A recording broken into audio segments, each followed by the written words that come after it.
Hold on one second. Good. All right. Here we go.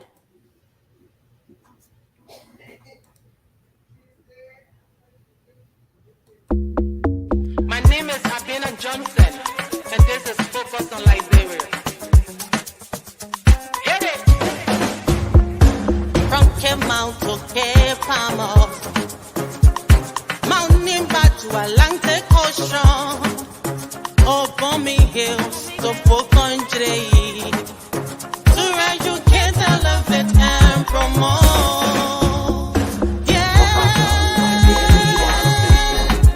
Focus on Liberia. For Liberia, Liberia. For Liberia, yeah. From Monday to Sunday. From Monday to Sunday. It's focus on Liberia.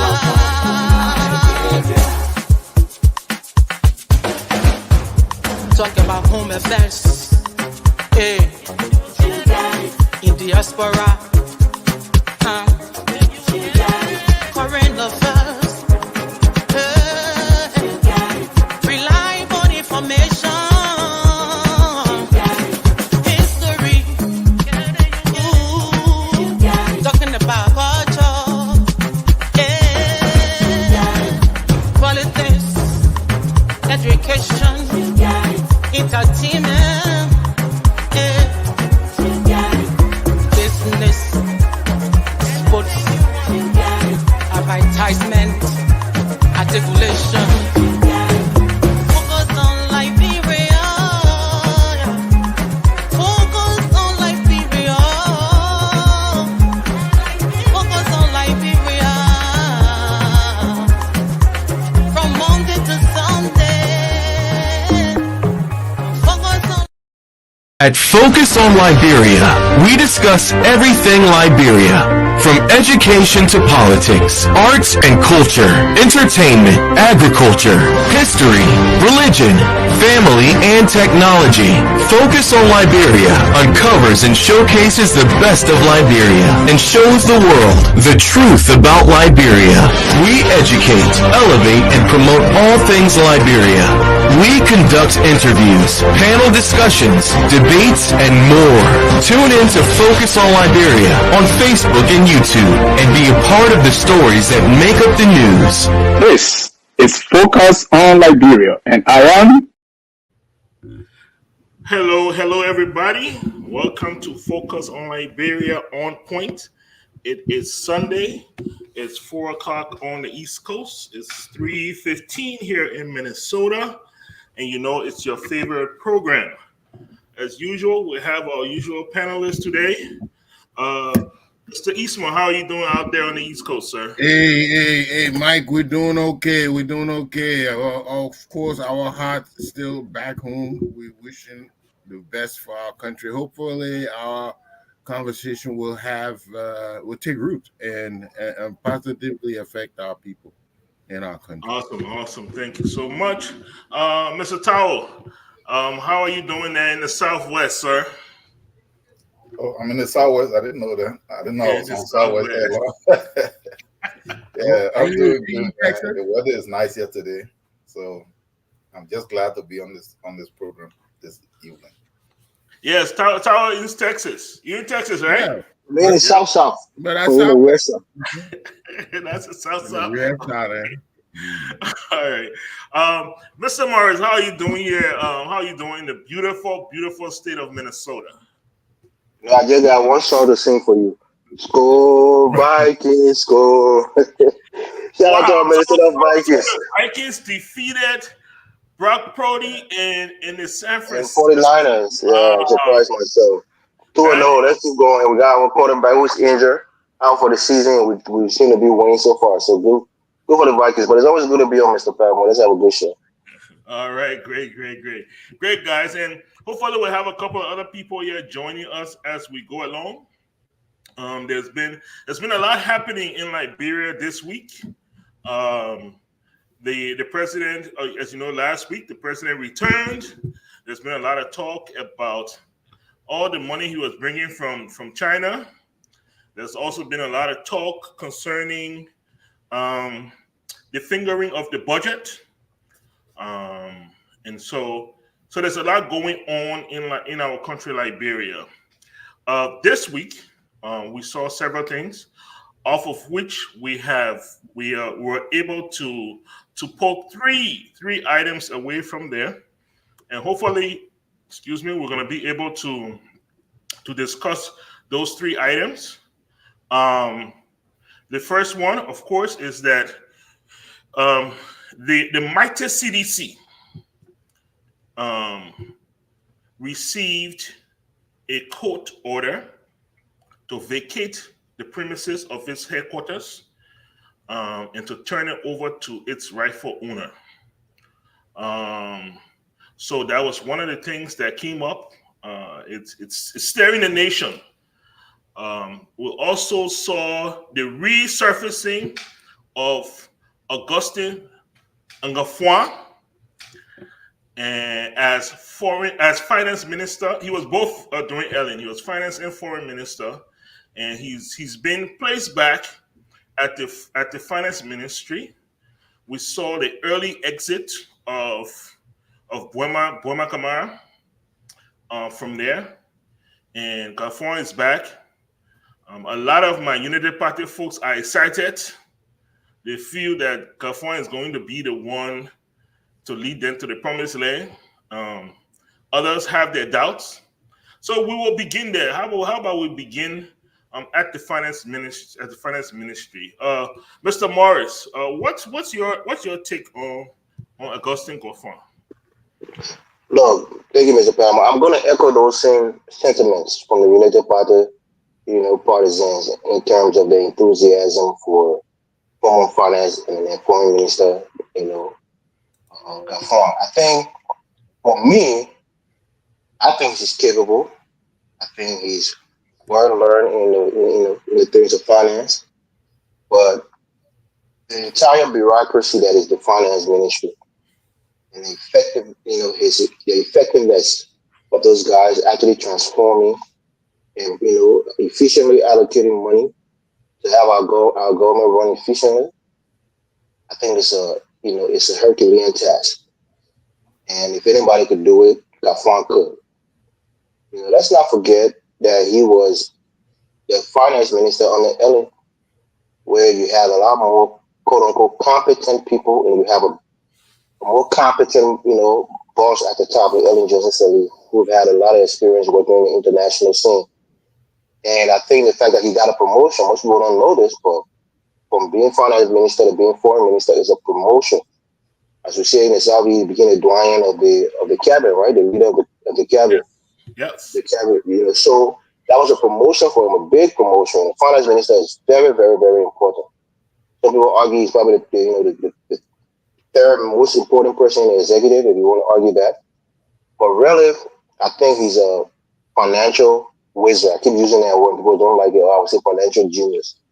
So maybe he can sprinkle some of that financial genius dust over the finance ministry once again, and maybe bring it to life. Look, we're not, it's politics. When it's time for politicking, we'll do political spokesmanship and we'll back our sides. But ultimately, when we see somebody that's talented and hopefully can deliver for the country, we all back him. So for me personally, I'm backing him. I hope he succeeds. There's a lot riding on him. I think the people from LOFA and the people from his government, I hate to mention LOFA, but they hold him in high esteem. And I think he should be able to deliver with the right mentality and the right people around him to effectuate some of the changes that he wants to make in the finance ministry. So we're optimistic, to be honest with you. Let's see how it goes. Okay, so we have optimism from Mr. Morris. Mr. Isma, how about you? Let's talk about Ngafwa. He was finance minister, then he was taken from there, and we saw Amara go in there, and we saw him move to the foreign ministry, and now he's back. First of all, this is not the first, right? We saw Giddings. We've seen a lot of people from Ellington resurface during the elections, right? there were a lot of skepticism about Unity Party and the corruption that had, that had plagued that party in their reign in office. But we heard a lot of, this is not Ellen's Unity Party. This is Boykott's Unity Party. But we continue to see the resurfacing of people from Ellen government. Talk to me, man. Okay.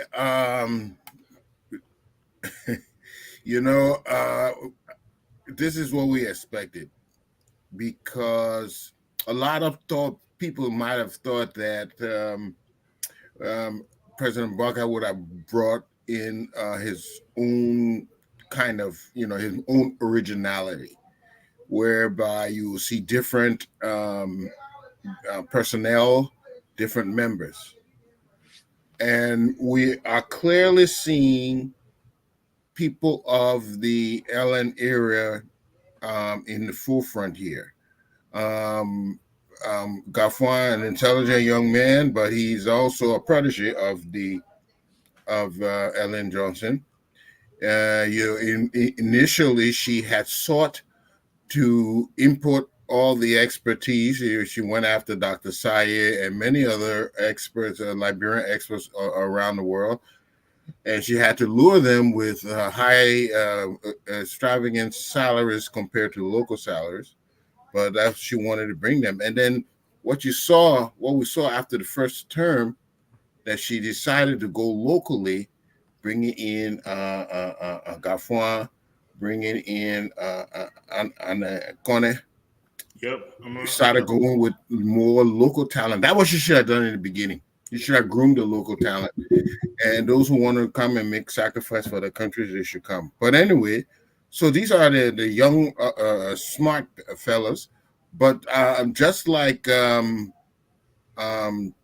Elvis rightly said, they will have to be led. You see, Ellen knew that finance ministry before she even started running. She was minister under Steve Tolbert.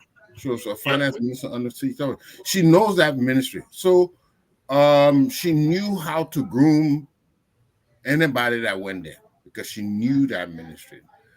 Now Gaffwan will go there. He will not have that kind of guidance anymore from the top.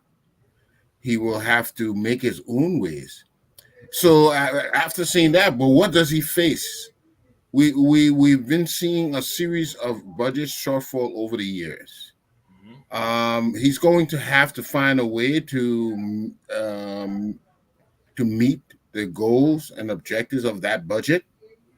I understand it is even having difficulty coming to a final state. They're still going over it and whatnot. And he didn't have much input on that budget neither.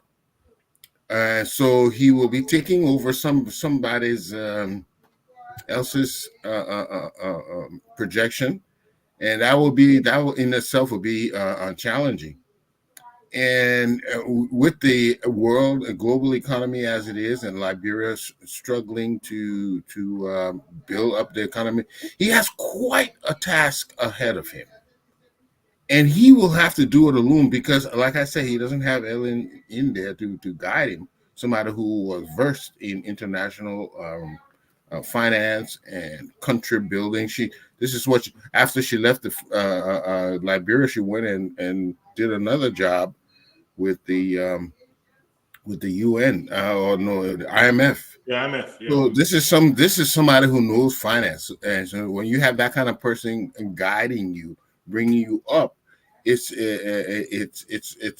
extreme. It's highly significant. But now he's going to go at it alone, and we hope he does well. I've spoken to him once or twice. He's an intelligent guy, but he's got his hands full. So we will not wish the worst for anybody and for our people. But hopefully he will get the help he needs. I think when you can build a good team Structurally, you have the right kind of people in place that you can depend on, you will do well. Okay, all right. I got another question for you, but first I'll go to Mr. Tao. Mr. Tao, Gafon is coming from international finance for a healthy salary. He's coming to Liberia. There's plenty of talk about the reduction of salaries and benefits and all this. You think Gafon ready to reduce the money that he expecting? Okay, look. So in the first place, I don't know this guy. I don't know anything about what he did in terms of that. Nobody can quantify him serving in a particular ministry, what benefit it actually brought to the Liberian people.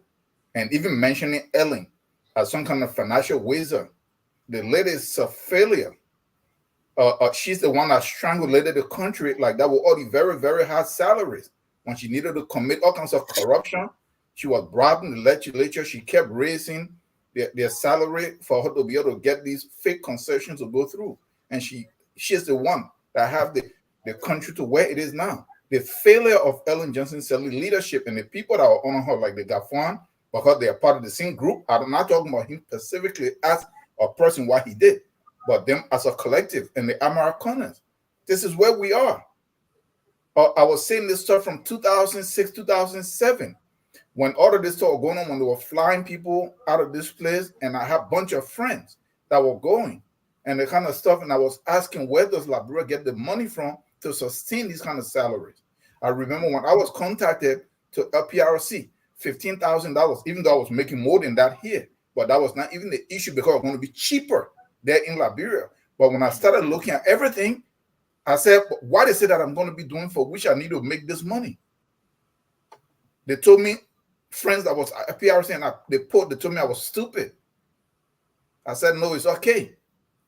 So Ellen got the country like that. So for us to be saying, so her leaving from there, or Gafon and leaving from them, going to IMF or wherever, that show you the servitude to the people that they're serving. And this is the point that I keep making.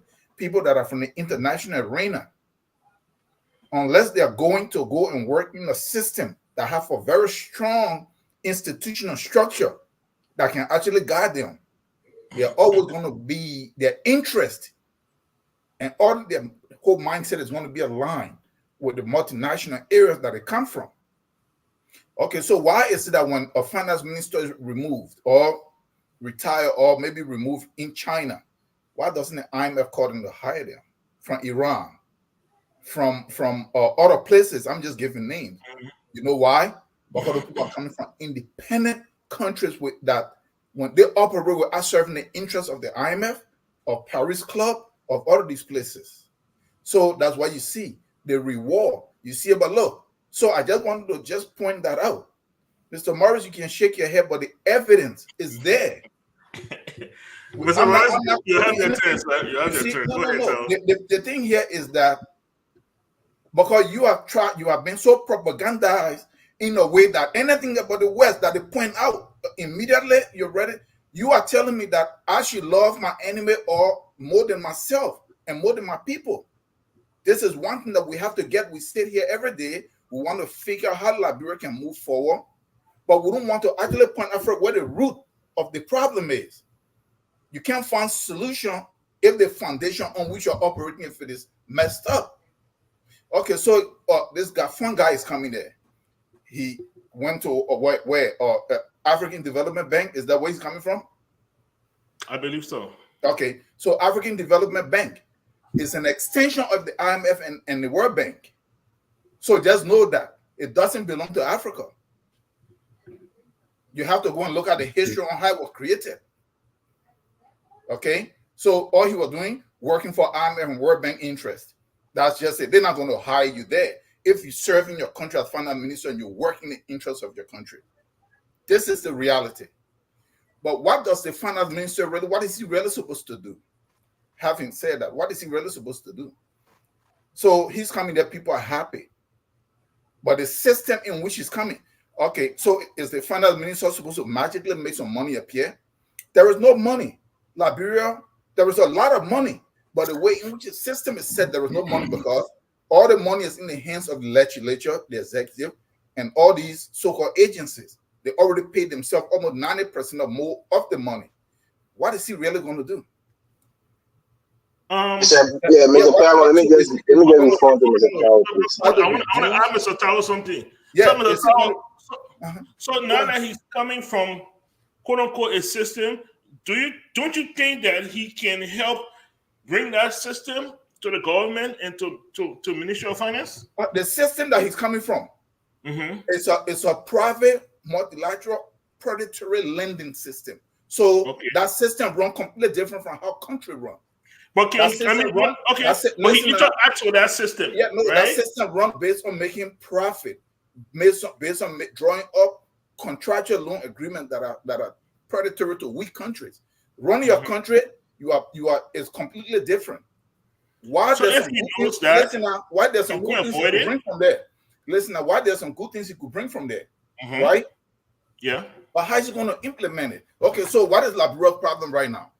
Budget shortfalls, like Mr. Eastman just said, right? So no money, right? What is he really going to do? The most he can do, look at what happened. Countries like Liberia, right?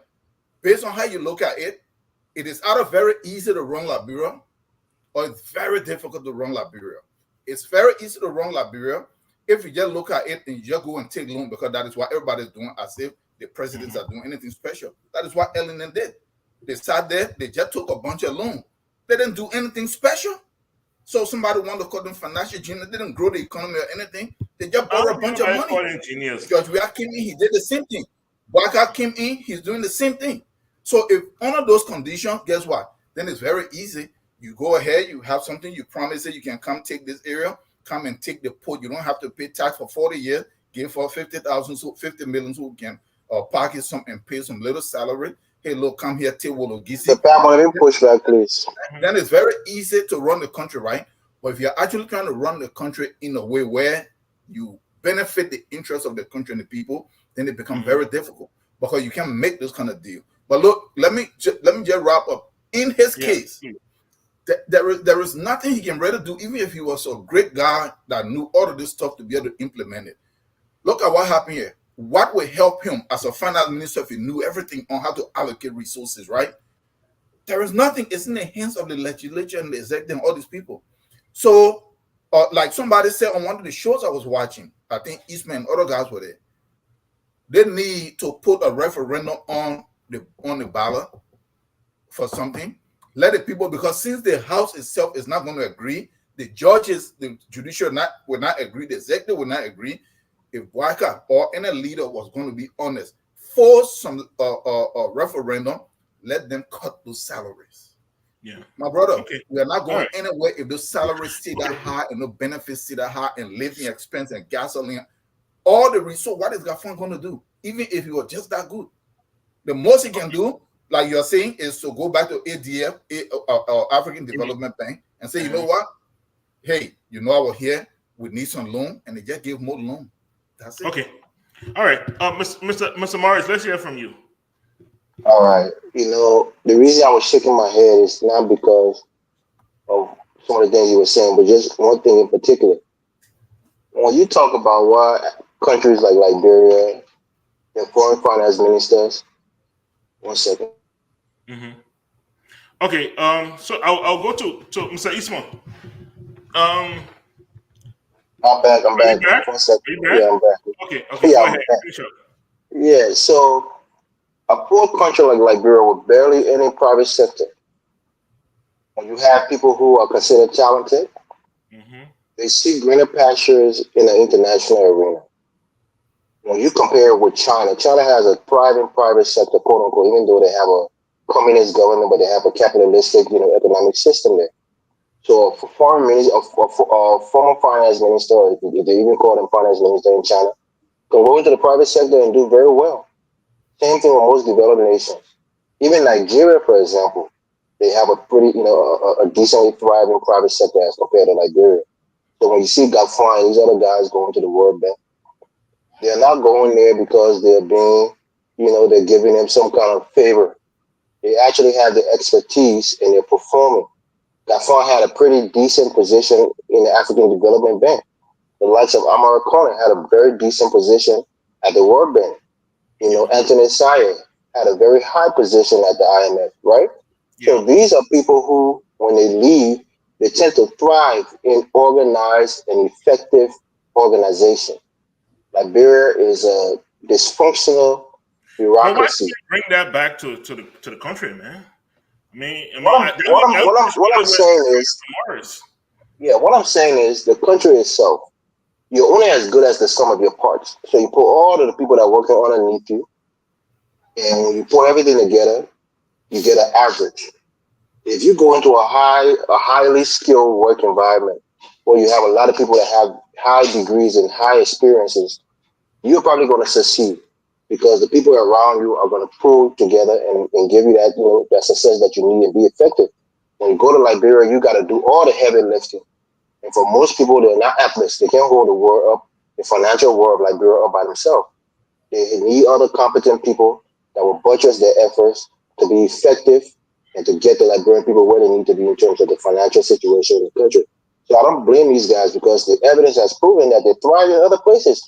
These World Banks and IMF, these are not places where your mind power will give you a job. That you have to be able to prove that you're capable of doing the job before these people give you position or even give you promotion. So these guys have worked in those places and they've done well. They're not there to be the janitor or the paper boy. They were doing real, you know, financial analysis and other kinds of accounting. So the fact that you say that they're not competent, I don't think it's true. It's just that the environment that they're working was just so toxic and just so broken down that by themselves, they weren't able to transform it. And most of the time, not one person is not going to transform a bank. If you don't have a competent bank teller, you don't have competent bankers, that bank is going to fail, even if you have a genius at the top of the bank. So you got to fire people and hire competent people. That's the problem. Mr. Morris, do you think this was the same? Do you think this was the same thing that happened to Samuel Toy? I mean, obviously he did not come from African Development Bank, but we all know he was a smart guy. You know, he's a smart fellow. But today, I mean, we can look back at the finance ministry. We didn't really see any system change. And now we even look at indictments. So do you think this was the same thing that Samuel Toy could make the same argument? I'll tell you this, and I'm a CDC supporter, so I don't have any, you know, reservations saying this. I don't think Samuel Toy is on the same level as a Gafan or Amara Conan. I think he could get a job at the World Bank, like I said, with a good structure. He knows one or two things about finance, but certainly some of his utterances when it came to financial matters was left some people wanting. The reality is, I don't think he's on that level. But as a regular guy, a paper pusher, doing one or two things and being able to get a decent salary, he probably could get a decent job at the World Bank, but not on the level of a Gafan or a Kama or Conan.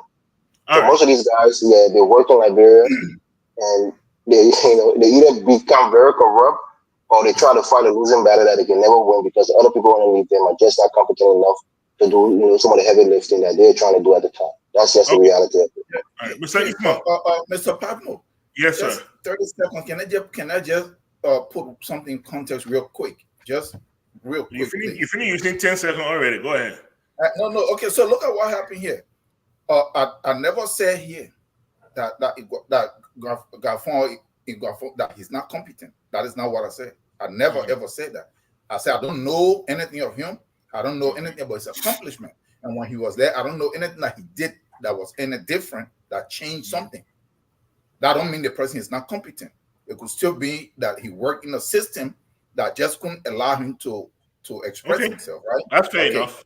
Okay, so then the next one is when you look at how the guys go to the World Bank and the IMF, from most of these so-called poor countries, that's not where they start. It is when they serve in their government, in those areas, the kind of deals that approve in the interest of the multinational companies. You think so? Most of them. How the American end up at the World Bank? Well, I think it was because of the deals he approved, or maybe it was just a relationship. No. I'm giving you this stuff. I follow some of these things. How did this guy end up? How did he end up at African Development Bank? It was after he served in that position. What happened in those positions? All kinds of crook deals were signed. The World Bank led the Liberia power generation stuff where they squander $1 billion. Is Liberia, does Liberia have light today? You see, we don't want to discuss the real thing. Is that World Bank for? Or is that yes. That was a World Bank project. No, but it's a project. They brought their own companies. Listen now. They brought their own companies. This was signed on the government of Ellen and who is the finance minister, development and planning. They were signing this deal. After that happened, we were pointing out that it was wrong and it was not going to yield anything. They turned around, they got Liberia into the Transco to transport electricity. I've discussed with many people that people don't read the documents. I went and I read the document that Liberia are going to be obligated to owe all kinds of loans without even using that power. Because we are getting Liberia into something we are developing the domestic capacity and power distribution system of Liberia. And that was a World Bank project. You hear now that we owe $20 million. That is not Ivory Coast. That is a French, European, and Western company that own that power. So what they did was they just strangulated you all kinds of ways, kill your entire power production stuff. This was signed on all these guys. Then they ended up at these places. So we have to put that in context. Okay. Yeah, but for Mr. Taiwo to say that it's Ivory Coast's fault that Liberia defaulted on a payment, I don't think that's right. We defaulted on a payment. Hold on, Mr. Morris. Let me just issue. Hold on, guys. Let me just go ahead and issue stuff here. That idea and thought is wholly Mr. Taiwo's thought and idea. That does not represent this program. I'm speaking it. The evidence is there. I'm just going. Then let me finish up, Chief. It does not represent the views of this program. It is his thought, and we welcome that. We welcome that from our panelists. So Mr. Eastman, Gafan were there. When Gafan were there were no sanctions. U.S. sanctions are not taking effect. Now it's a real thing. Gafan is going there again. The pressure is going to start. Grace Bay will start calling and start sending names of components to enter and where to release the check and when the check should not be released. And Gafan, now this time around, will have the U.S. looking over his shoulder, ready to issue sanctions. How do you think that he's going to handle this? Oh, the young man will go there, and of course his uncle being in the mansion, they will make some demands on him. Yes, and as what we expect to see. I mean, if it's not in the budget, not in the budget. So if you calling for something that was not mentioned, then I mean you have to take the money from somewhere else. And that means some project somewhere will be shorthanded. So what you going to see, Michael? If you want to know the day-to-day, you're going to see them take money from so and so and so to do this. That's what they do. You heard Minister Toy say dig hole to cover hole. That's what they do. They shuffle money between accounts, which is not completely legal, because the budget is a law, and if you're violating the budget, you're violating the law. When it comes to embezzlement, where you will be sanctions, you warrant sanctions, that's not going to come so easily. So in the beginning, because like I said, he's meeting a budget there. I don't see him getting involved in that later on. But there will be some rocky roads down the road when you look at loans to and servicing loans. That's where the loopholes are. So it's going to be very, very interesting how he navigates his way. This is not Ellen era. There's some new groups there, but he's probably, beside the people who are at finance, he's probably a one-eyed man, a blind man. He knew how it ran before. Yeah. And so how, according to the speech by the President Boakai, that the CDC administration had destroyed several things. They had empty covers. They had he made a whole lot of claims that they have done. Even though we hear about audits, but we haven't seen anybody convicted of any crime. So it's going to be a tough battle to fight because the resources are not there. If I were he as a young man, I would try to change the focus on production instead of debt servicing, paying salaries. That's not going to get us anywhere. We're going to be in this place forever.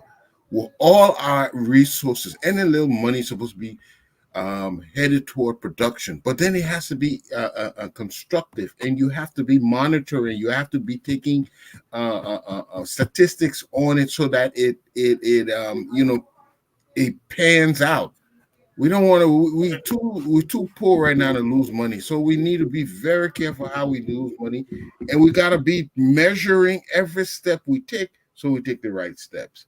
Okay. I think he would try to bring that, but we got yet to see. It's too early to tell.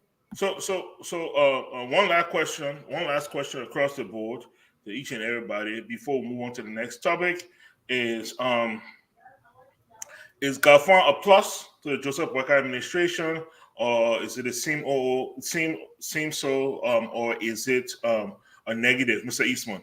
I think it's a plus, only because of the experience he brings. Okay. Mr. Tao? It looks like he brings some stability too, since he was there in the Ellen era. Mm-hmm. So he brings some stability and experience to the table. Okay. Mr. Tao, is Galfan a plus? It seems same old, or is it a negative? It's same old.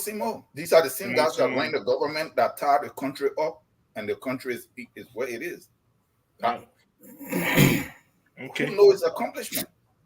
All right. Okay, Mr. Morris, is Galfan a plus, the same old, or is it a negative for the Joseph Boakai government? I think it's a big plus.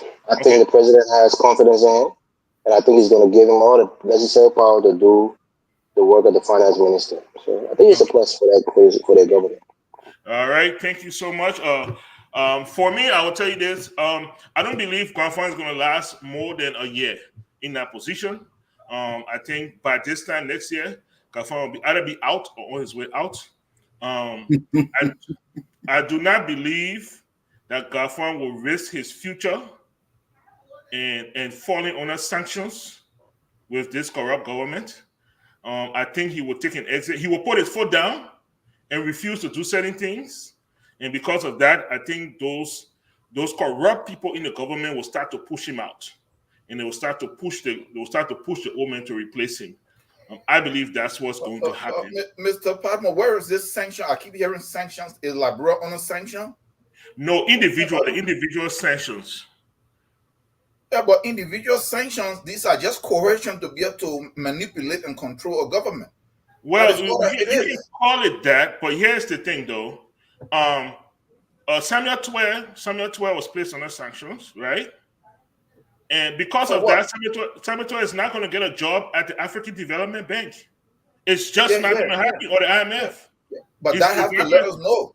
And that has to let us know the people that control your government and that influence to run your country. Well, I mean, a country is having dispute with a private or mining company, and a nation step in. A whole nation step in. This is some of the stuff that we have to be able to see. Imagine if Liberia had the ability for them to impose sanctions on Nancy Pelosi. If they want certain things done and they can be done, imagine the level to which they can control the political system and the economic system of the U.S. Yes, so it's the world order. America is at the top. Everybody follow what America said. That's how it is. Before we move on, wow. That's the world order, Mr. Tower. Is not about morality. It's about power. The thing that backing America, that brother don't have it. How do you defend it? Gentlemen, we have to admit that yes, they are there. We see that it's wrong, but they have the power to do that at least. But to try to want to defend and explain it away, that's where the problem is. Because so what happened? Samuel 12 was forced out. Immediately, HPS came in, they signed with this government. And then we keep wondering what is happening to our resources. This is the point here. Mr. Tao, here's the thing here when it comes to sanctions, right? The thing when it comes to sanctions is that a majority of Liberians agree with sanctions. So it's not like to say they're sanctioning innocent men. That's the thing. If they were sanctioning controversial people, if America got up tomorrow and say, we're going to sanction Tier 1 Gonglo, Liberians will have a problem with that. But when you say, I'm going to sanction Nathaniel McGill, nobody get a problem with that. You say, I'm going to sanction Begubwe Jr. or Bill Tuare, nobody has problem with that. When you say, I'm going to sanction Samuel Twe, nobody has problem with that because we've seen the overnight reaches. And Liberians have an issue with that. Mr. Pablo, who said Liberian says somebody? Liberian session. Yeah, we can session. Anybody want session, but you have the power to affect you with that session. You don't. So session who you want to session. Let's be honest here. How much has the sanctions of the U.S. affected Nathaniel McGill? Right. Let's be honest here. It has not. Yeah, but it is not intended to. It's intended to influence. But how has it influenced Nathaniel McGill? Look at how it influenced here. Look at how it influenced here. You see this? Go ahead and study how sanctions work and the reasons for them. Look, you see McGill now, he's in the house, right? You see somebody told them they're sitting there, right? These guys, once you enter government, the way government works, it doesn't matter how bad you were or how good you were. You are always favored to be recycled. Listener, you know that George Weah. That's arguable. Listener, you know that George Weah. I don't know if most of you know this. You know that George Weah had 2 cases that were open against him. One by the FBI here in the US, and the other one he was linked to the corruption that was in Qatar during the World Cup baiting. Yeah. You know why those things were done. This is a guy that was already the leader of the largest opposition party. Very popular.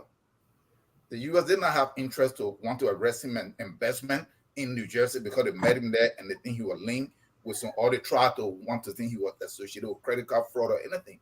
But it was to hold him to those things. So when you become they didn't charge him, it was just left open. You know what happened? If a country is that strong and they have that on you and you become president or you hold any kind of major position, all they have to do is just push. George, we have children are here, his wife is here, and possibly he say he hold U.S. citizenship. So you see the kind of influence. So you see, we don't want to look at how the power dynamic work. Forget about the fact that the U.S. is the most powerful country. The goal is, how do you as a nation try to position yourself, because everybody don't stay weak all the time and everybody don't stay powerful all the time. So we have to think in terms of that. Okay. All right. Let's move on. Let's move on.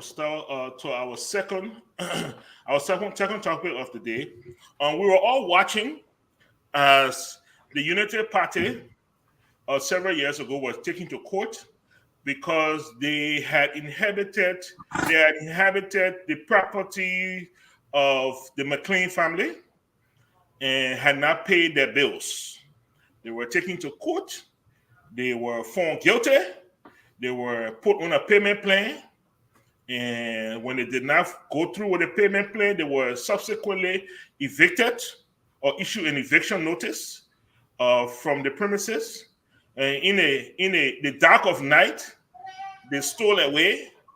And somebody, because as election was coming, somehow, to their benefit, they were able to close a deal with I believe that building belongs to the Van E family. I'm not sure. Roberts. It's Roberts. Okay. All right. Mm-hmm. So they closed that deal and moved their headquarters to Broad Street and saved themselves a disgrace. Few years later, here we are. The mighty Congress for Democratic Change has been informed by its landlord that he would like to retrieve his property, and he has gone through the courts, and now CDC is looking at being evicted from those premises. This is not in any way the same as United Party in many regards. CDC has been to this spot since its usurpation into Liberian politics on the ground. That is a landmark. People that give direction to that area based on the location of CDC headquarters. Opposite CDC, before CDC, behind CDC, around CDC. This is a landmark. And we're on the precipice of seeing this landmark being totally changed. We're hearing some pushbacks. We're hearing some grumbling. We're hearing what is even more troublesome, that the United Party get here inside this. Mr. Okay. Well, we have to admit that it is an iconic location. It has come to be known as the CDC base, the Holy Ground, the Holy Grail. I have seen so many references. Even my own buddy, when he went there, he kissed the ground, and it's very puzzling that the management, the CDC management, did not try to purchase this land when they could. And because it's, we all know, we said it, it's prime property.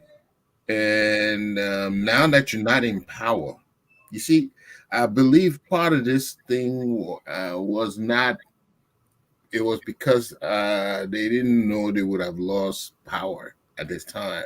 Why take such a chance? Yeah, everything is about planning correctly.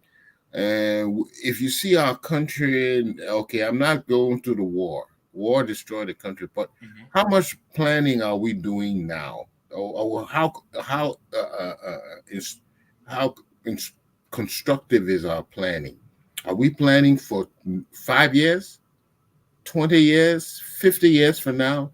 That is the kind of planning we should be doing now. But Mr. Ismail, the owner of that property is not a sedition. So it's not even like you can say, oh, the men are sedition, man, will get time. 2, you had issue with the man and payment. You're in problem with the man. You're not speaking to the man for a long time. So there was already friction with that. Yeah, but I mean, why Tommy not Bernard, one time? I think Tommy Bernard had some influence in that area. I know they have some property there, and he being Archie. Archie. Yeah. Tommy that part. But we know that area as Tommy Bernard property. Okay, right now that Archie.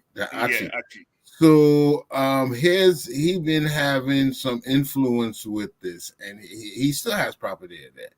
Yeah. So now that they I think they took advantage of it because they knew he was influential, and now they're out of it. For some reasons it might be a good idea, because soon CDC holding some kind of big meeting, the whole town you can't pass there. That's true, and that's the main artery. Yes, there's nowhere else you can pass. There's no way to pass. Yeah, you got to go through there. So it's I think for everybody's sake, it's not a bad idea that it moved there. I'm looking at the national perspective. When I look at that, I don't look at politics. People relate too much to politics, and I don't see these politicians doing anything for us. Let me ask you a question. Yeah. And there's sort of a sidebar. Do you think that place should be given to any political party moving forward, just knowing the strategic position of it and how it just stagnates? Well, it's private property. I mean, you can still you can come on, you can zoning. We're talking about zoning and planning. Very good. Yeah. You can tell them.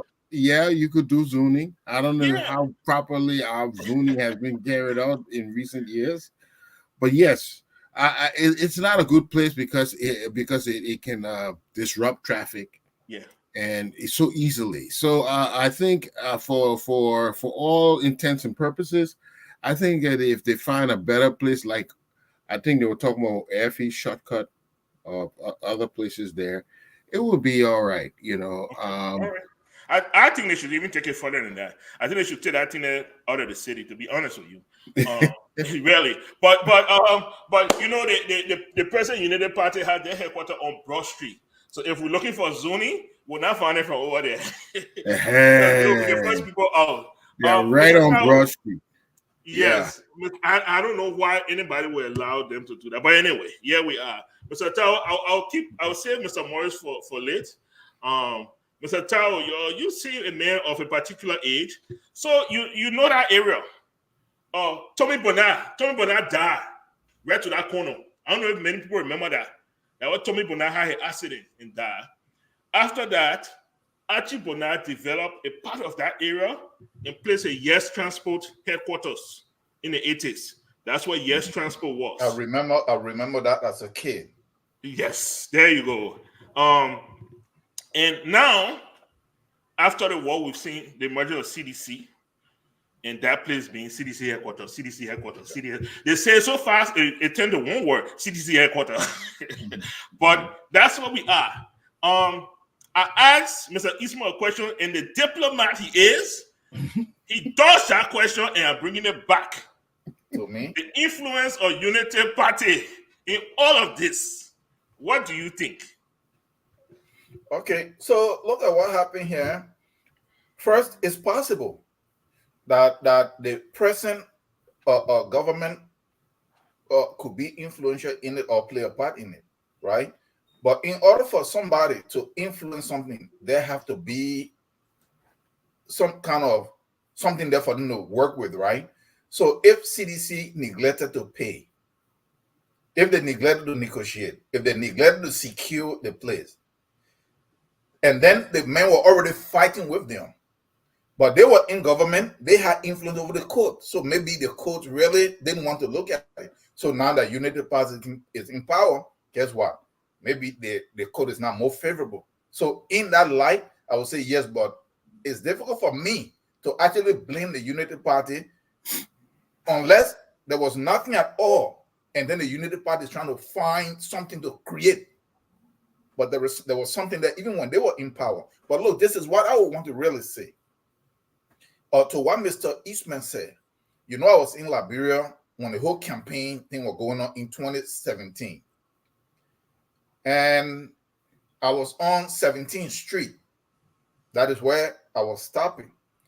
So I was trying to go, because I grew up in Liberia area, and I was trying to go see my mom. And for some reason, this is CDC is having their luncheon, and I didn't know. And I came out of the fence, and I could not get on Tubman Boulevard. And it took me almost an hour. And when I got to FE Junction, they almost destroyed my vehicle. They blocked the whole area. It took me another hour to turn around, go towards that immigration way, come back that way to get back on 17th Street, 2 hours. And I only traveled less than a couple of miles. So just like what Mr. Eastman said, those areas shouldn't sit in those places. But so yes, it's private property now. Anybody can lease out anywhere, right? But look, this if we were honest enough and we didn't put no politics into the support individuals or political parties, right? And we wanted people to really do something for the country. We have to look at how the political parties even treat themselves. Okay, let's look at United Party, for example. They was in power for 12 years. Well-established party.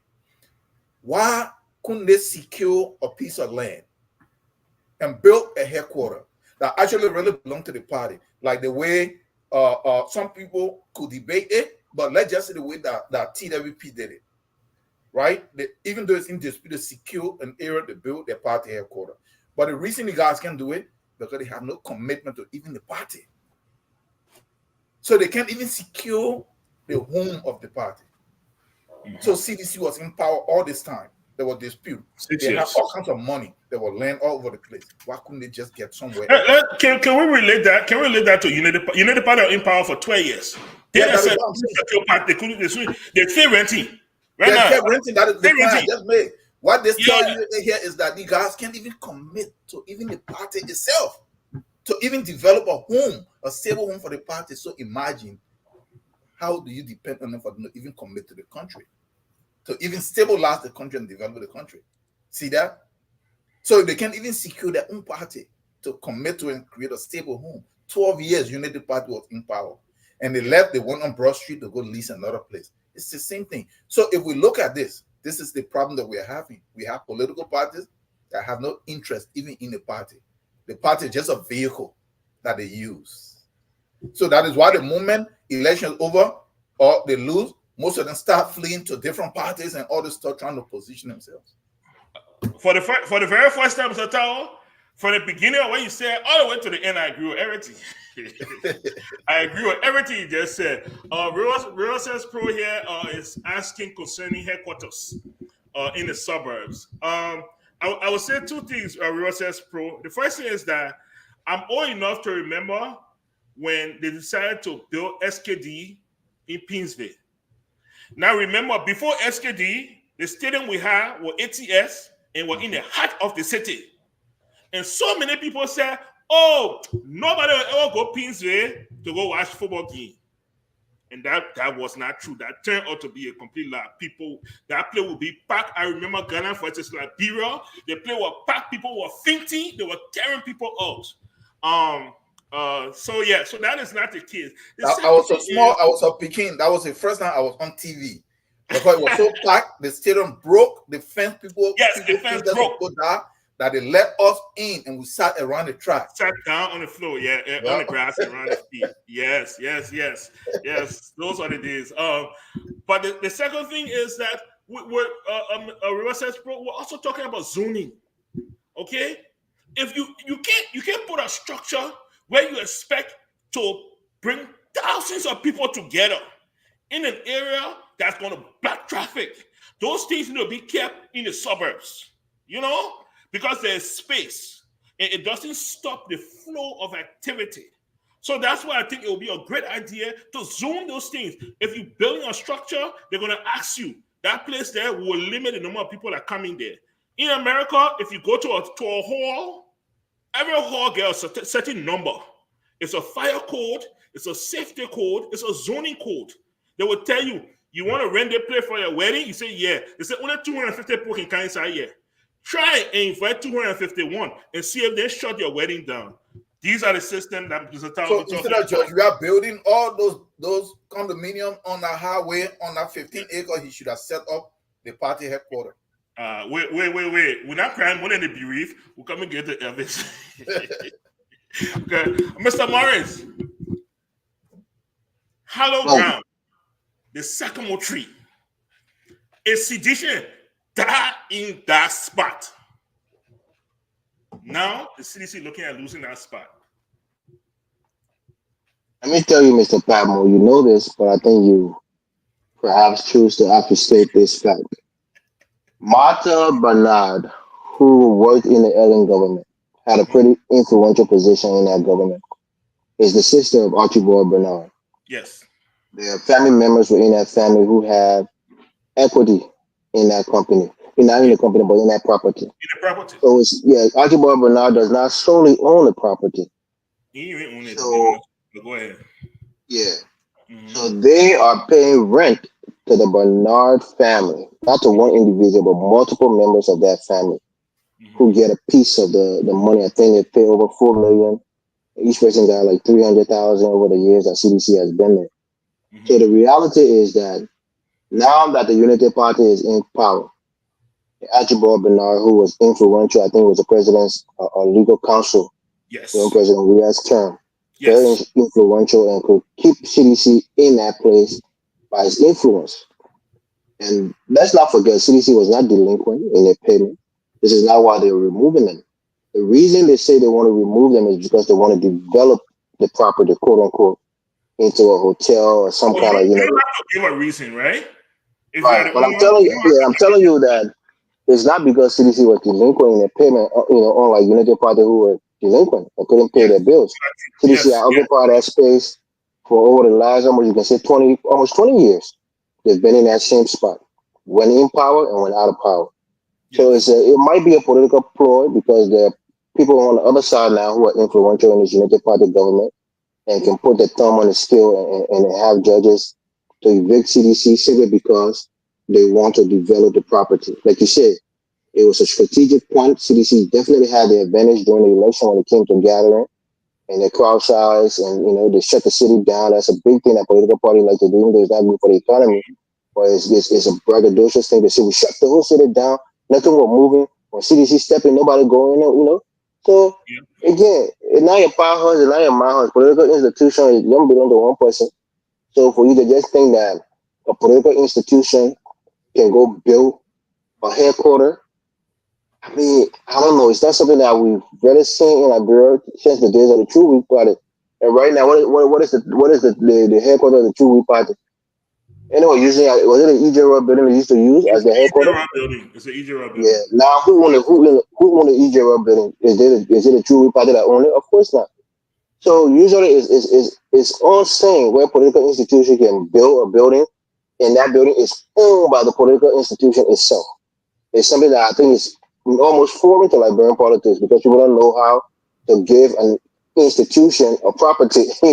Somebody got to own it, somebody got to benefit from it by the institution paying rent to it. But that's how it is. Let's talk about the 15-acre, Chief. The place where they pay. What are we talking about? We're talking about the Jamaica Resort, or what are we talking about? The condominiums, or we're talking about the land that George Weah owns next to Baptist Seminary. I mean. Right. Why not just move and rebuild? No, if push comes to shove, I'm sure CDC can move. But the point here is, if George Weah built CDC headquarters, they're going to have to pay rent to him. George Weah is not going to build a. Yeah, he's not going to build. Or he can donate the land to the CDC. Yeah, maybe it can come to that point. But again, it's something that we haven't seen in our country before. So the point here is, CDC is going to get another headquarters. Maybe United Party thing will be in their favor that they don't have that quote unquote prime location, and it will be more, in the suburbs, and nobody will really see them when they're gathering. But I mean, let me tell you this: I think United Party is a sore winner. You hear the word sore loser. They're a sore winner. Mm-hmm. They won this thing, but they want to do everything to try to, cut the legs from underneath the city. Yeah, no, but let me join in. Let me join in. You know what's going on, Elvis? And River Says Pro alluded to it. This is a fight between elephants.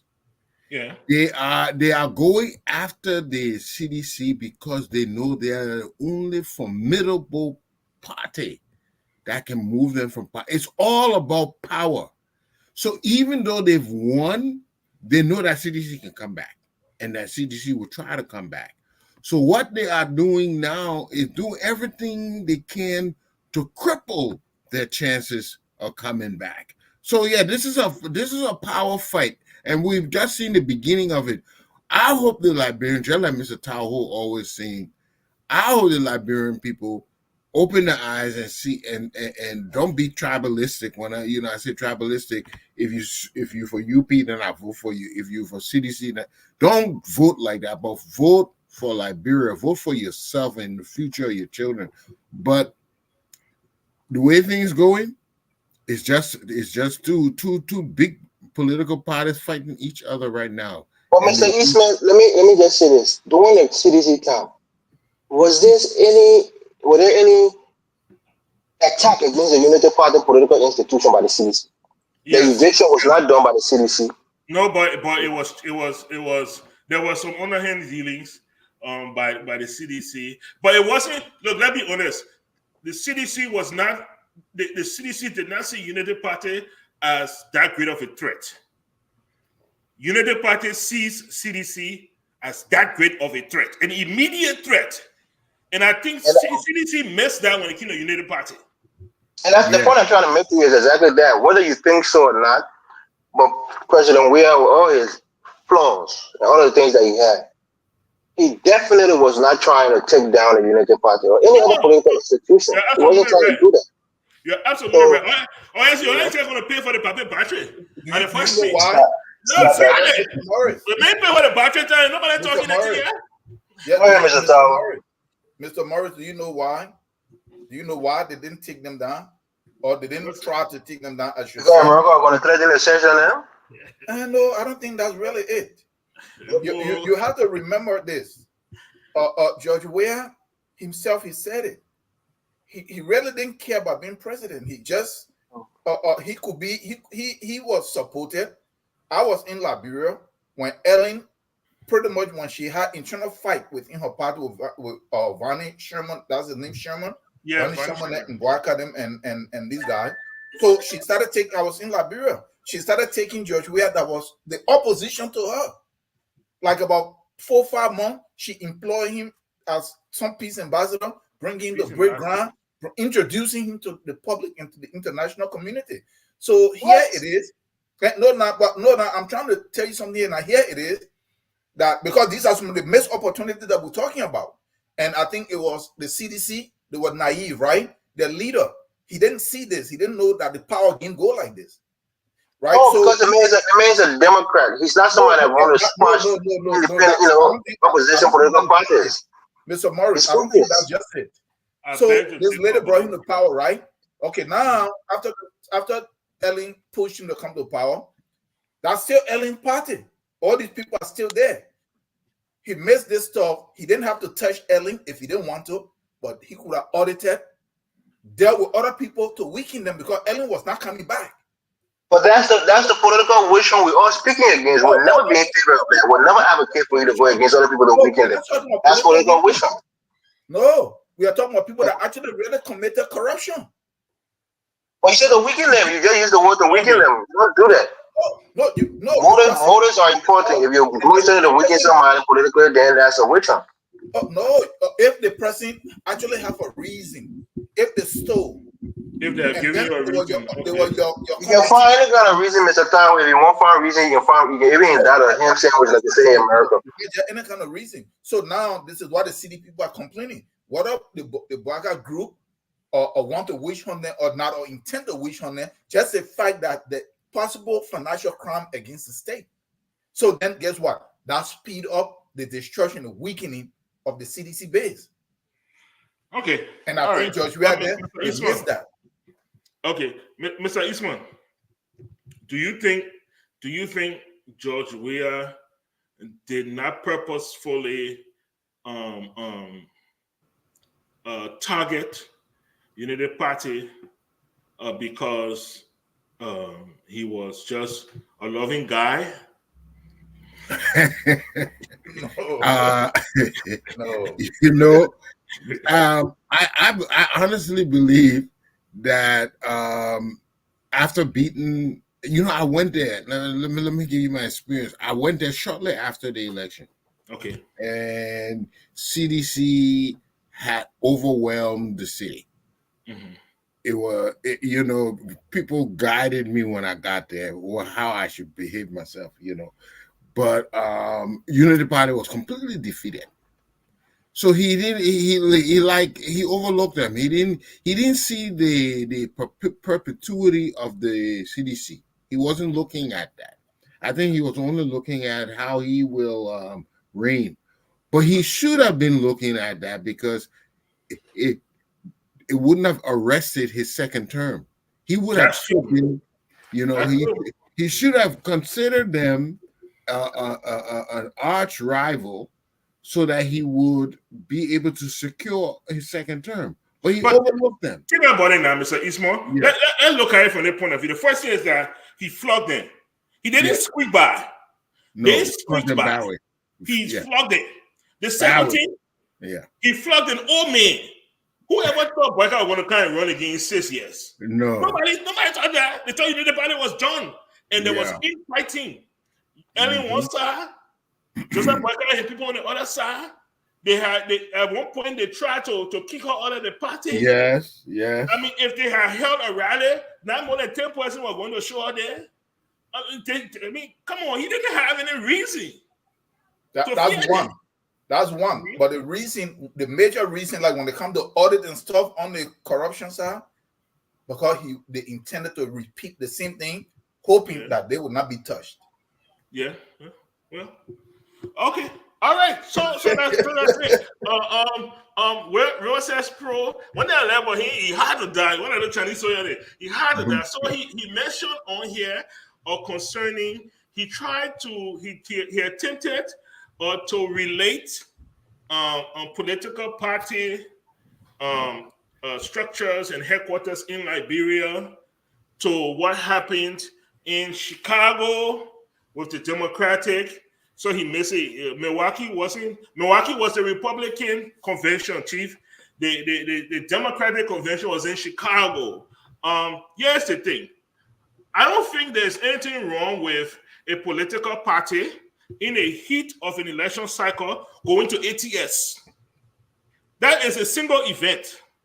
Even if they do it 3 times in a political cycle, that's 3 single events. But to have a party headquarters where people are gathering daily, that's what I'm talking about. Yeah, and he kind of gathered the block the road. Yes, when the Democratic Party had a convention, that wasn't a Democratic headquarters. That was the stadium they went to. It was a 3-day affair. And yes, they had to reroute people, but it was 3 days and it was done. And the money that it brought to that community was worth the 3 day being blocked, which is very different from Liberia. Okay, so let's go on to the final topic here. I love the time we are making.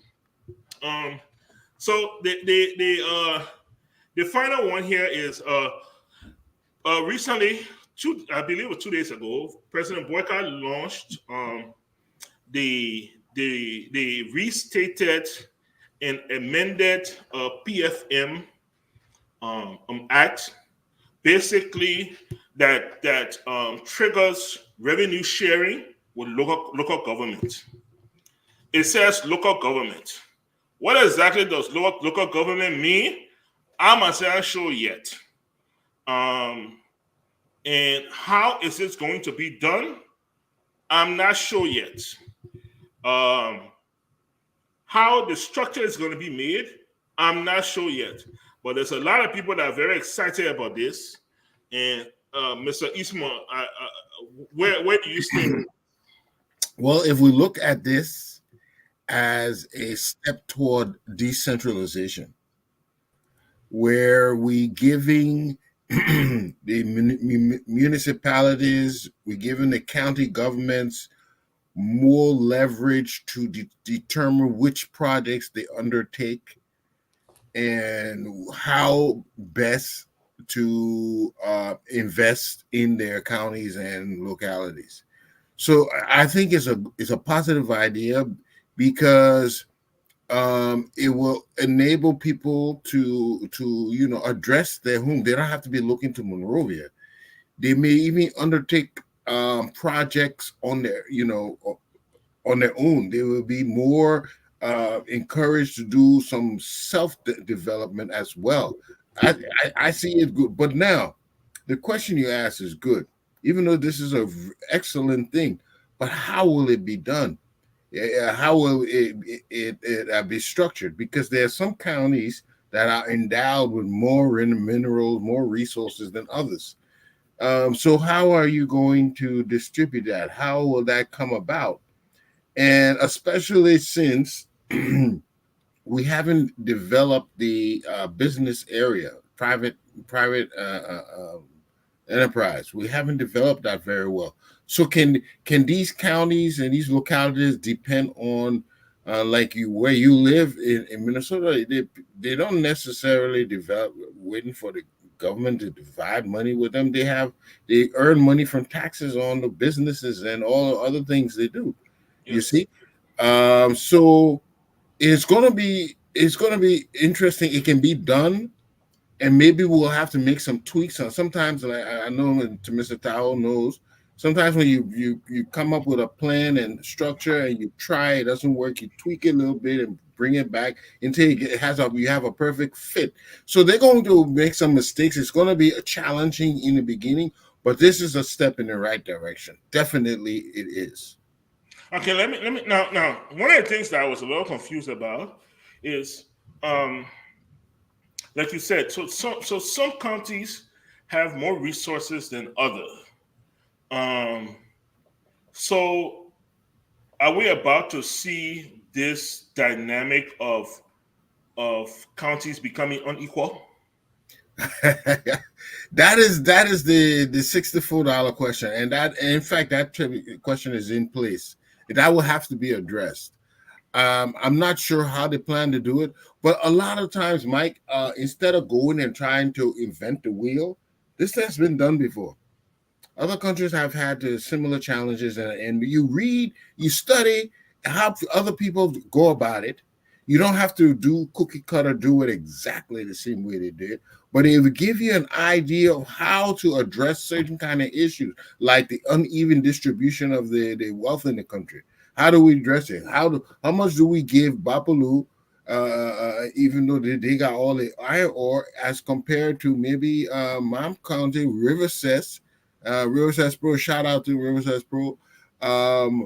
How do we address these things? There is probably not one formula, but definitely we need to find a way that we can make sure it's not too lopsided. Okay, now, but what really develops the nation, because minerals are under the ground and go straight to the government, but what will really develop our communities and places is private enterprise. If we can, like right now, you see Nimba, Ganta, up that way, they have a whole lot of enterprise running through Ganta and right now. So if they start using taxes on the trucks and the things that passing through there, they would get a lot of revenue. But somewhere like River says there's only one road going there, and hardly anybody going there or something. How will that? Man, stop picking for River says, man. Stop picking for River says. Go grab my thunder. I can go to my people from. I got people from River says. So it's not gonna be easy, but I still say it's a positive direction. We need, if you empower people, they will do more, and this is a way of empowering people. Okay. All right. I mean, I hear what you say. Just so you know, right? I've studied River Cess. From River Cess, you can access Grand Jude, River T, Grand Cru, Nimba, Bassa. It's a very strategic area. You just need to put yourself together. You need roads. You just need to put yourself together. I'm telling you right now, it's a very strategic area. Do you know that if you're in River Cess and you want to go to Nimba, you either got to come all the way back through Bassa, come all the way back, go through Firestone, go through before you go to Ganta. Yeah. You put one highway from River Cess to Ganta, and you put two on that road.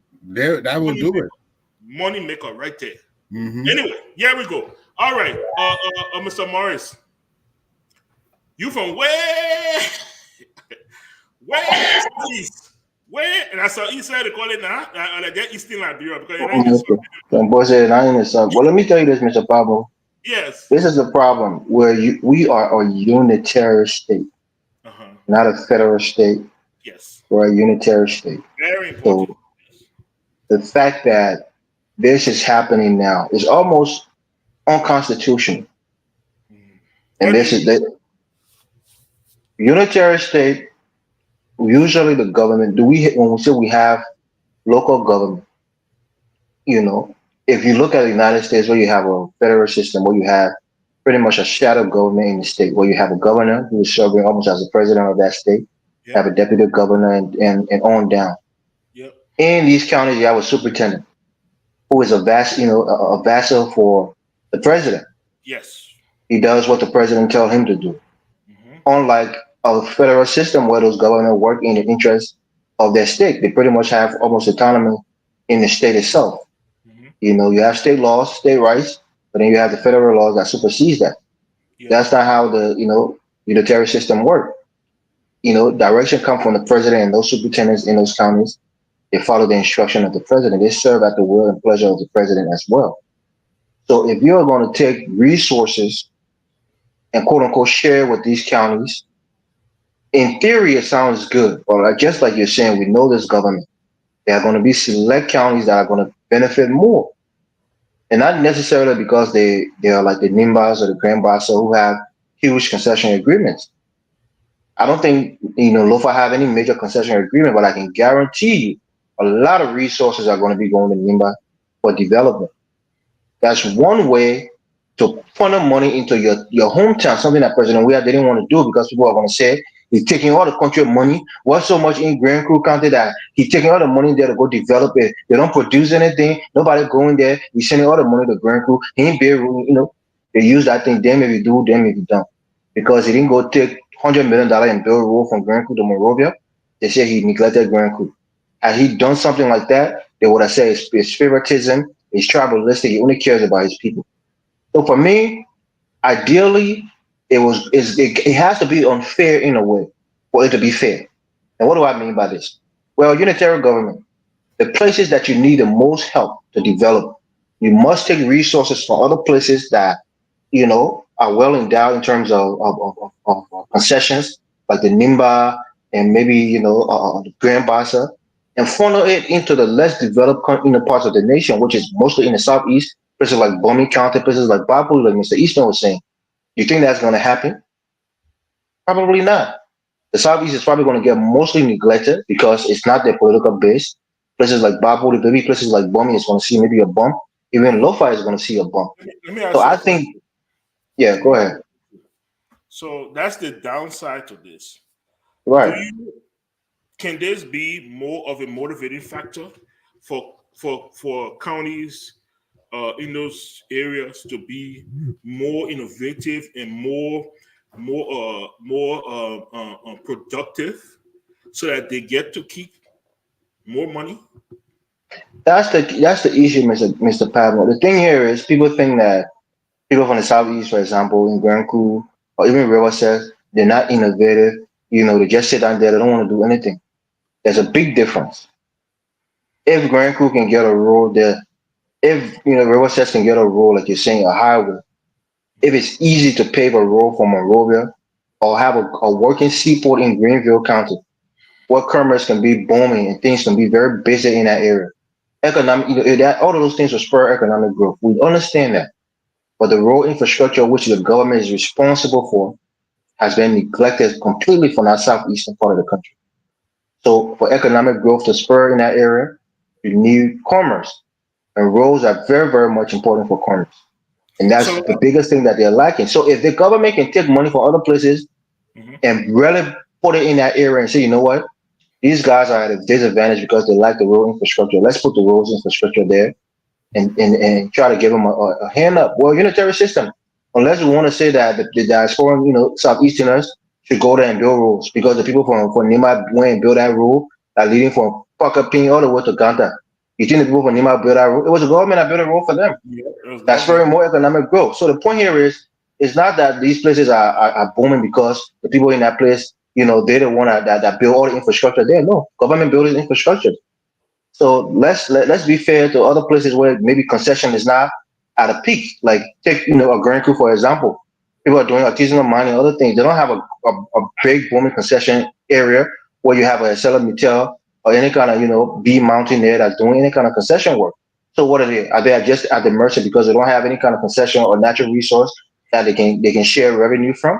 So you just neglect them because they're not rich in mineral. So come on.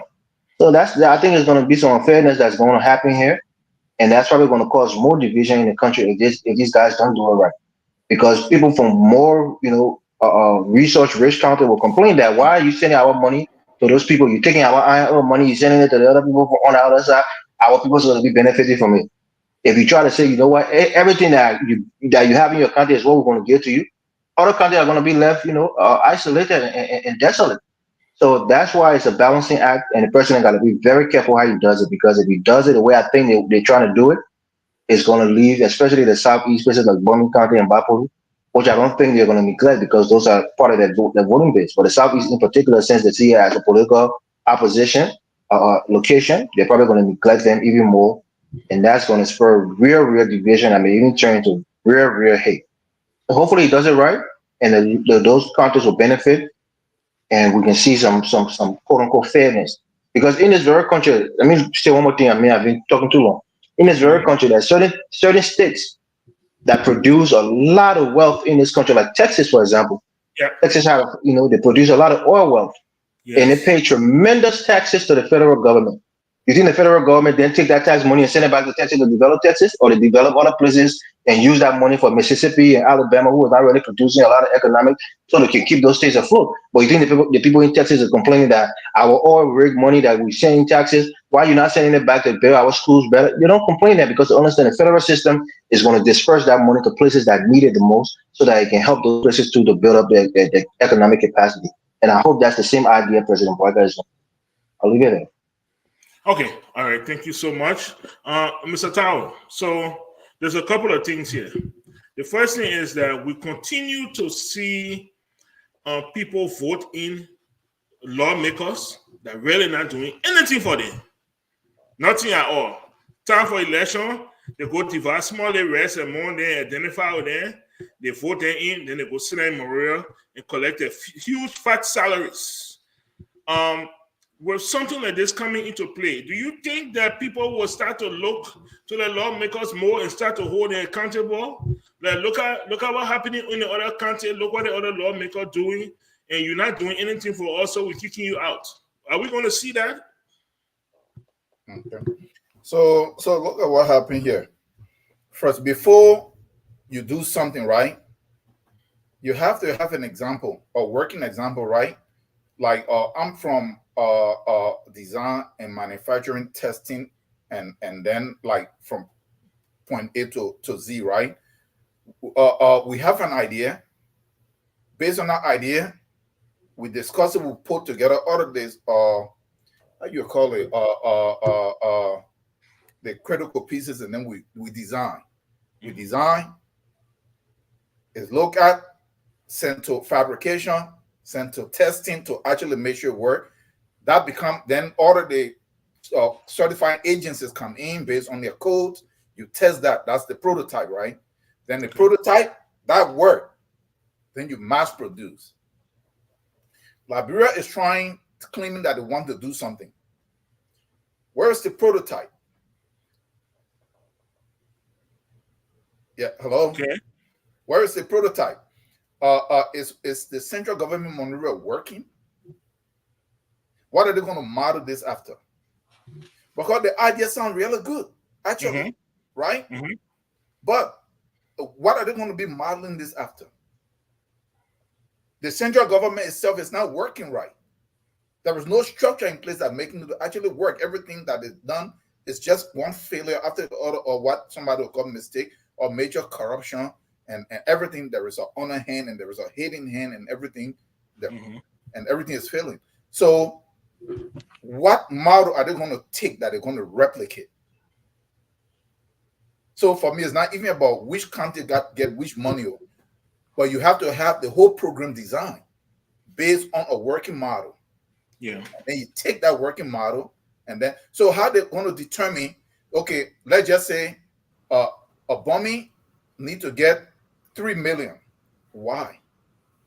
Or Grand Bassa need to get 50 million. Why?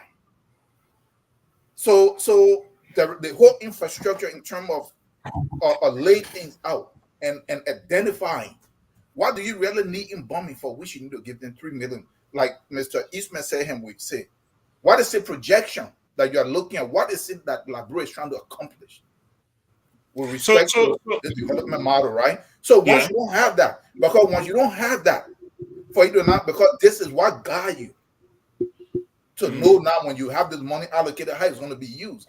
Until those things are put in place, what they're doing here is to move money and loot it. You're going to take one big corruption and you're going to replicate that corruption, and it's just going to be everywhere. So everybody now sitting in each of the counties now, if the money was to go there, which I doubt that they will actually send it there, it will be for them to all pocket it, and at the end of the day, nothing worked. So right now the complaint is, oh, B Mountain is in Cape Mount, but Cape Mount, King George is undeveloped. Because all the money is being sent to Montreal.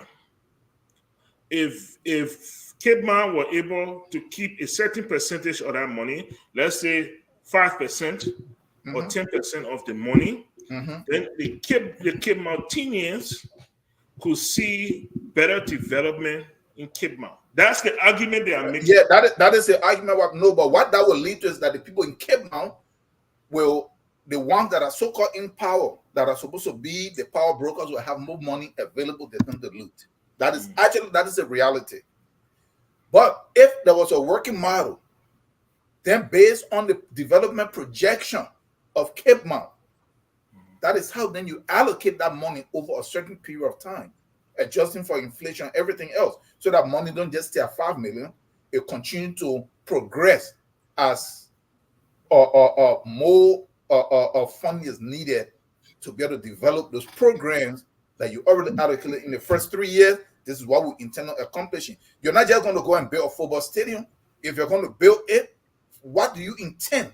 Because you can go and build a football stadium and sit there, nothing happens. So it has to be this is why we discuss here. Ellen made a bluntness. Remove planning from honor finance and put it back. Train people, bring input, because this is going to be the development or nerve center of the nation. Okay, you look at Monserrato. We are trying to develop Cape Mount. Monserrato is not developed. Monserrato, where everything is not developed. You don't have road in that place. You don't have drainage. Go ahead. Yeah, you don't have road in Monserrato. You don't have drainage. You don't have anything else. You don't have water. You don't have light. And this is Monserrato. It's not even working. And we are talking about developing bombing and real assets and ground bars. So let me ask you one more thing here. Let me ask you one more thing before I go back to Mr. Eastman here. So you have superintendents in these counties right now that are being appointed. Yes. You're not even being elected. No. They are being appointed by the president. Maybe with a budget of, right now, I believe the superintendent budget, so they get, according to the legislature, each county gets $150,000, and then each district gets $100,000. So you're looking at counties, maybe like Cape Mount, I think I get like 4 districts.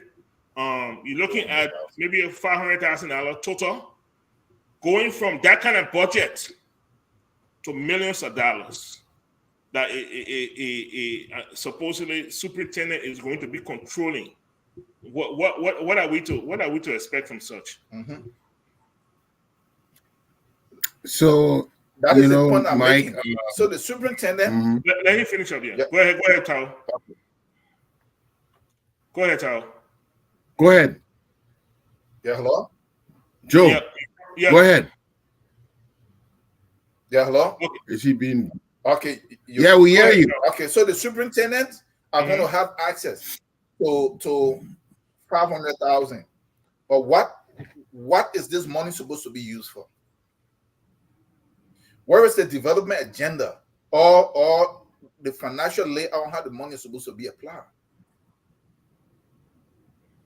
So this is the problem. So we first have to develop the infrastructure, and we don't have a working model for stuff like this even in Monserrato County. And then under the Ellen government with this Gafan and the Conan are in power now, what did they do? They took this money and placed it with legislatures, with representatives. Why are representatives handling development fund? One of my aunt was representative. A cousin of mine tried to run, and then he called me, and then I was in Liberia. He's like, man, if you work with me, I'm going to win this from Riverside, because I have connection in Riverside also. If they win, we are going to be set. And I'm like, set how? Is it that we want to build roads and you do? It's like the development fund that comes just that alone. So I say, you look at what you are trying to do. So this is what it's going to lead to. So the money supposed to be set up with an actual agenda to how the money is going to be used. Until we have those kind of stuff, it doesn't matter. You're going to be replicating the same failed and corrupt system just across the nation. Okay, that's all you're going to do. Okay. All right, that's fine. All Yeah, right. and look, let me point something out. Mr. Ever made a point here. Real quick, Mr. Ever made a point here about the oil, right? Like Texas, right? Yeah. I live in Louisiana, and then I live in Texas, and these are Gulf Coast states. Yes. And they have access to a lot of oil, right? But you know that they're cheated greatly by the federal government. You know what they did? All of the oil that you hear about is just 12 miles from the coast. 12 miles. They have been fighting to extend this, and the federal government wouldn't agree. So most of the oil that Texas once held is pretty much depleted off of that area. So all of the rigs that are out there, Louisiana and the Gulf Coast, they get almost nothing for it. Okay. So their oil well extend only just 12 miles from the coast to that, and those are a long time ago. So unless they land rigs and stuff in Texas that like in Midland and other places and close to the coast, now the people are drilling 250 miles or 140 miles offshore. No, they are all cut out from they're not part of that. And that is where the actual money is being made. And that's the federal government hold on to them. And so because the federal government knows something like this, that is why they subsidize these states so much to kind of keep things down. Okay. That is why you hear Texas advocate for them to break away to be their own state, even though it's not really going to happen. You're not even fool. Yeah, the Mexican board, they're waiting for you. You're trying to obtain a plane to Mexico. No, I'm not part of them. I just live here. That's where it came from. You know, Mr. Tyler he's making some salient points. But here's the thing: before anything will work in Liberia, we have to address corruption issues. Mm-hmm. No investment. It's like a leaking bucket. I see a lot of people carrying a leaking bucket theory around that. It's a leaking bucket. If you try to draw water with a leaking bucket, you will not get nothing. By the time you get the bucket home, nothing in there. We have to address the main issues first before almost anything is going to work. We will never curb it completely, but there's certain things we have to address, certain loopholes we have to plug, so that our investment takes fruit. And to do that, you only have to punish people. That's all it's going to take. Throw some people in jail for stealing, and you will see. Even if they're CDC supporters, it doesn't matter who they are. If you are caught with your hands in the cookie jar, you can be the. You know what? If where should start with? Do like Rollins. Rollins start with his own family. Catch your cousin, you put him to this place, you give him the confidence, and you tell him to go there, and he stole. You put him in jail.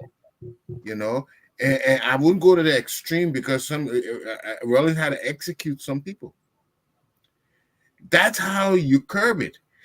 And if that has to be fixed first. Now the other question, but Mr. Tower, just like you were saying, there's a lot of elements that go into the planning of these things. You have to first of all identify all the things you need to consider: school, water, electricity, and how you prioritize. Then you have a weighted. Then you have to, there's so many. In fact, I tell you, AI can do this for us now. But anyway, because they have made life simple for us. But there is a way to come up with a plan. Some of those things that if you want to know it work, you are correct. Sometimes we don't have a model, but you go to other countries, you study what has happened when they implemented this. What were they good? What were they bad? Can we avoid some of the bad? And another, you can get examples from other places and fix it, suit it for your own benefit. Just what fits. It requires study. But it not for lazy man, and we were not. We can't do things just by copying what they've been doing in the past. Yeah. We have to take a new trajectory, and then we will be able to address the lackadaisical or the lack of development in our country. And we have to take a very serious approach. I see them wanting to do things back home, but they're only doing the same things they did before. That's not going to cut it. That's why sometimes when I hear young people like Gaffon coming on or Americone, I said, well, maybe these guys will bring some revolutionary ideas over there, that will challenge the system, that will not be, status quo, same as usual. Of course, but you will always have to deal with people's the culture. Before this guy, Peter Downey, a big management guy, wrote a book. Before you can change anything, you have to deal with the culture. He said culture eats strategy for lunch, dinner, and breakfast. If you don't address the culture, the way people do things, you can't even fix the country. So that is why I say there's certain things we'll have to, but it can be done. But we have to be serious about it and not looking for some low-hanging fruit, some superficial planning to say you're doing something. It has to be thorough. It has to be for the generations to come. And that is why I'm surprised I haven't heard the UP come up with a generational plan. That's what I thought they would have done. But we got to wait for generational plan. Mr. Ishmael, I have to disagree with you on that statement. Mr. Eastman, can I take that as your closing? Can I take that as your closing? Oh, well, okay, no problem. Hold on. Yes. Hold on. Go ahead. Let me get affirmative from Mr. Eastman. Mr. Eastman? Yes, take that as my closing. Yes. All right. Thank you so much, Mr. Tao. Yes. Go ahead. So look what happened here. When we're talking about this development, right? In the first place, let us be realistic. No nation can develop without industry. What they put in the UN agenda, they say Africa's sustainable development goal. That's a lie. You cannot sustain a development without industries. You must have industries. And if you're developing, the industries have to come first, because that is what going to actually move that development process. And in order for you to sustain it, you must have the industries. Just in oil and gas alone, just one drilling, like one time they were drilling, right? It was Shell that was drilling. And just from that one drilling, there was the hotel, there were a bunch of engineers, there were chemical, there was this mechanical, structural, there was the food industry, there was the housing boom, just from that one. And they were drilling for like 1 year. So just one industry, that is how much it can move things. Don't forget the women of the night. Yeah. So like in the Southeast, look, that place can develop very fast if we had a development agenda. I was reading something. The IMF came back and they said that the power in Mount Coffee was not working. So they're trying to allocate a place for them to use solar panel. Gentlemen, I'm a bit familiar with that. The reason China even lead in producing all of these alternative energy, their energy level generation still is lower because they're unpredictable in terms of when it comes to solar. They want to use $100 million for them to create a solar farm. It's going to be a failure. Take the $100 million. You see, you have Cavalli, you have all of these places, 40, 50 million each, or like 30 million each. You can create good. My friend that is in South Africa, he did his PhD, and I work with him and his dissertation on this. It's called distributed generation. Okay. You distributed generation is instead of building one massive, because this is what IMF and World Bank encouraged. Because the bigger the project, the bigger the loan, and then the more indebted. So African countries, other African countries and developing countries in Asia move away from that. They want to what they call distributed generation.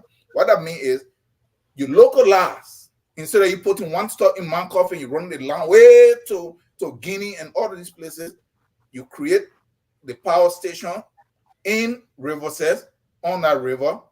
It supply that area and River G and other places. Go to Cavalli, go to this one, go to this one. 100 million can build like about at least 2 or 3 hydro that can actually electrify those areas, even some power come into Buchanan.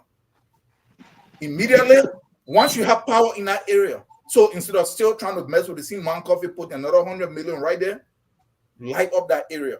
My brother, one power is over there. You can put industries in those places if you have power. And then the people start to move in there. What happens? It create pressure, and they can start building roads. They can power Grand Gita and all the places into Maryland. So it's not that difficult for you to do those things. But the people that are set up to do it, they have no interest. They have no intention. They only intend on stealing. The guys have no commitment to the country. All right. No commitment to the country. Elvis Morris, you got go ahead and do your closing, sir. All right. Thank you again, Mr. Padmore. We have to ask ourselves, why since the days of even going back to Samuel Doe, I will stop that for. Why has there not been any major infrastructure development in the Southeast? Why hasn't there been? Why is the Southeast neglected? And people always like to throw that against the Southeasterners that, pretty much come from a barren wasteland. Nobody wants to be there. The place is not developed. As if these other places develop themselves, by just the citizens that come from there. Building houses in your town, your park village is good. But what a road are leading to your park village? Are you building those roads yourself? Of course not. So the government has neglected the Southeast for the longest. And they think that, it is a way to make fun of the people from the Southeast because we're the quote unquote least developed area in the country. But just like Mr. Tara was saying, you have a strong river system there in the Gavala and the Cestus River in that area. You have the port of Greenville. Greenville is coastal. Grand Crew is coastal. Yeah. Maryland is coastal. You can do a lot of things in terms of seaport, in terms of trading, but they never take any important development to that area. Right. So you have to ask yourself, why? I will let us to ponder on that question. But let me go back to Gafan. I think Gafan, like Thomas Conner have said on his platform, or Thomas Conner, that they're going to be doing lofanomics, as he puts it. This is the people from lofa time to shine. They're going to show that, the financial and economic prowess to the nation, that they're better than those who served in the past. They say Sametor was inept, he was stupid, nothing. And now the people at Lofa are in full charge of this government, in all the important ministry, and this is their time to shine. So let's see. If Sametor, if Gafwan does way better than Sametor, then we know the people at Lofa, they just produces better human beings, because that's the rhetoric, that's the dog whistle. They're smarter, they're better. They should be in government. They should be leading. So we're here watching.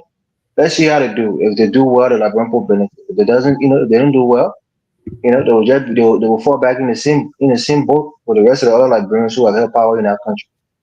So for me, I'm rooting for Gafwan. I think he's smart enough to do it. But if the other parts don't add up, his effort is going to be in vain. Maybe he's going to get frustrated, like you said, Mr. Palmer, and leave the country so that his reputation doesn't get sullied by corruption and ineptitude. So let's see how it goes. But great show. It's a good conversation we had today. Hopefully we'll have our other guys back next Sunday. Thank you so much, Mr. Morris. Thank you, Mr. Eastman. Thank you, Mr. Tower, for joining us. Fix Electronics, thank you so much. What's saying Wallo? I'm saying Wallo today. Real says they get in position now.